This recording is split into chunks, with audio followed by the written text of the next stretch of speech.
বাজান আমি জীবনে 9 বছর ধরে আলোচনা করতেছি বাজানো কোন মাহফিলের মধ্যে যাওয়ার পরে বলে নাই হুজুর মাহফিলে জিকির করবেন না। কি করবেন না? কোন মাহফিলের মধ্যে বলেন নাই হুজুর জিকির করবেন না। কিন্তু বাজানো আজকে যখন আপনাদের মাহফিলের মধ্যে আসলাম, আসার পরে আমাকে বলা হইল হুজুর এই জায়গার মধ্যে জিকির করবেন না, জিকির বন্ধ রাখবেন, জিকির ছাড়া সরাসরি আলোচনা ঢুকে যাইবেন।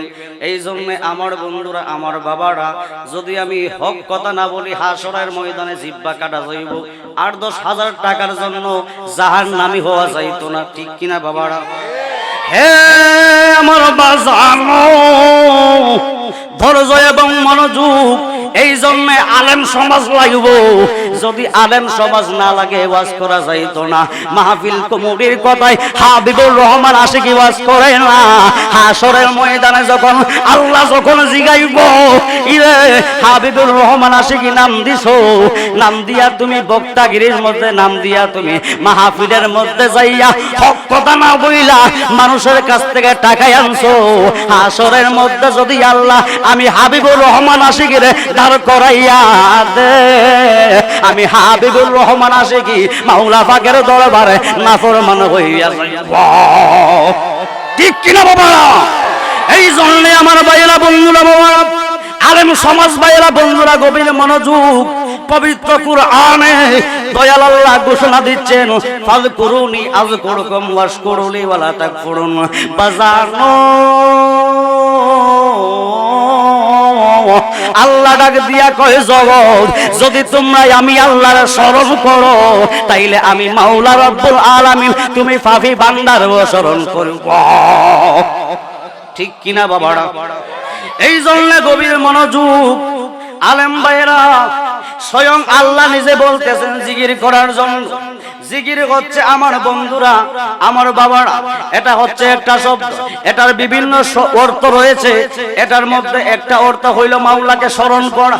সুবহানাল্লাহ। জিকির শব্দের অর্থই হচ্ছে স্মরণ করা, মাওলারে স্মরণ করা লাগবে। এই জন্য আমার বন্ধুরা, আমার বাবারা, দয়াল আল্লাহ রাব্বুল আলামিন তো এই কথা বললেন। আমার দয়াল নবী একটা ডাক দিয়া কয়, উম্মত তোমরা এমন ভাবে জিকির করবা, তোমার জিকির দেইকা পার্শ্ববর্তী কোনো ব্যক্তি যদি তোমার পাগল বললা দে, ও তুমি মাওলা পাকের ওলি হইয়া যাইবা। সুবহানাল্লাহ। ওরা এমন একজন লাইনি আছে বাজান, মজনু নিজে ফাকাল্লাহ। সুবহানাল্লাহ।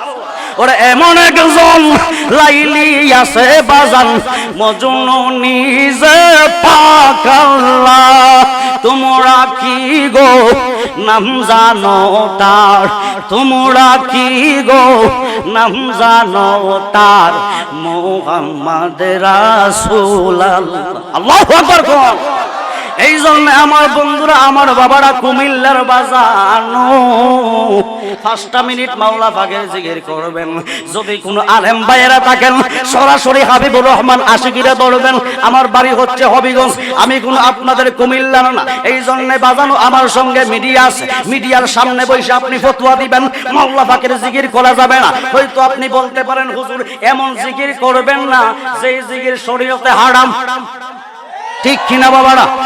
এমন জিকির করবেন না যেই জিকির করলে মানুষের বিভ্রান্তি সৃষ্টি হইব, যেই জিকির শরীয়তের মানুষেরা ভালো চোখে দেখে না, খারাপ চোখে দেখে। নাচ্চা বাচ্চা জিকির করবেন না। হে আমার ভাই বাবারা, বন্ধুরা, আমরা জিকির করলেই দোষ, কিন্তু বাজানো উজানের হিসাবে দেখলাম উনার মুরিদানরা এমন ভাবে জিকির করে বাসের আগা উঠতে। ঠিক কিনা বাবারা? বাসার আগে উঠা যায়। এমন কি জিকির করতে করতে যে বক্তা ওয়াজ করে ওই বক্তারে স্টেজ থেকে ডাক্কা মারে ফেলে দেয়। ঠিক কিনা বাবারা? ওই সময় কোনো ফতোয়া নাই। হে আমার আলেম ভাইরা, গভীর মনোযোগ। আমি এখন বর্তমানে যেই জিকির করব, ওই জিকিরটা যদি শরীয়তে কোনো গুনাহের কাজ হয়, আমি আশিকিরে ধরবেন, আমার উপরে মামলা দিবেন, ক্যামেরার মধ্যে ঘোষণা করবেন এমন জিকির করা যাবে না। তাইলে আমি হাবিবুর রহমান আশিকি শুধুমাত্র কুমিল্লার জমিনে না, যেই জেলার মধ্যে আমি ওয়াজ করার জন্য যাইব গো, ওই মাহফিলের মধ্যে আমি আশিকি জিকির করব না। সকলে 5টা মিনিট আল্লাহ